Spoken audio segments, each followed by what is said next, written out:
contre, j'ai vu quand même plusieurs messages, dont celui-ci, qu'on voit d'Astralias, qui dit la Mercedes a l'air plus performante que la Red Bull. Quand on voit la performance de George Russell en qualification sous une météo chaude, ce qui n'était pas attendu, quand on voit la performance magistrale d'Antonelli à la fin de la course, Mercedes, au final, est deuxième au championnat du monde des constructeurs, avec cette troisième et cette quatrième place. Est-ce que c'est pas quand même la surprise vraiment de ce Grand Prix, de voir ce George Russell-là en troisième position et ce Kimi Antonelli qui partait en fond de grille pour se positionner quatrième? Oui. Oui, Pas non. tant. Oui. Pour moi, effectivement, tu mentionnais à très juste titre la séance de qualification d'hier. Pour moi, la vraie surprise, elle est là. C'est-à-dire de voir la Mercedes fonctionner dans des conditions chaudes. Température de piste, c'était à peu près 40 degrés, ce qui, pour un Grand Prix d'Australie des récentes années, fait partie des températures les plus chaudes qu'on ait pu observer.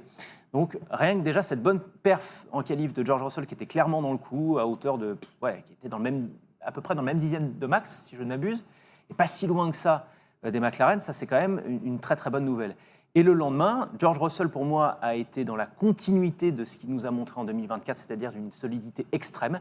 Je l'ai lu dans le chat tout à l'heure, il n'a pas fait de coup d'éclat spécifique. Par contre, il a été carré, droit dans ses bottes, pas vraiment d'erreur, si ce n'est aucune. Il faudra vérifier dans tous les on-board, mais je n'ai pas pu trop le faire.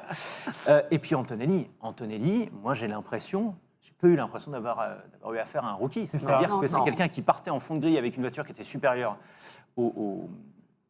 supérieure jusqu'à la top 10. Hein. Oui, non, mais qui était supérieure à celle, au monoplace qui était juste devant lui. Il a commencé doucement, il a commencé prudemment, comme l'aurait fait et comme l'a fait un certain Lewis Hamilton chez Ferrari, d'une certaine manière. Sauf qu'Antonelli, à la force du poignet, il est remonté progressivement et à la fin, il te fait une fin de course en tronc, aidé par la stratégie, effectivement, parce qu'il s'est arrêté au tour parfait. Et quand même, la P4, finalement rendue sur tapis vert, parce qu'il l'avait aussi perdu sur tapis vert, elle est plus que méritée et c'était vraiment le rookie de la course, quoi, clairement. Vous ont impressionné les Mercedes?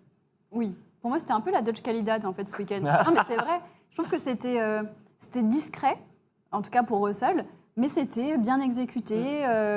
Et j'ai trouvé ça vraiment bien. Et effectivement, Antonelli, j'étais assez bluffée, pour être honnête, d'Antonelli.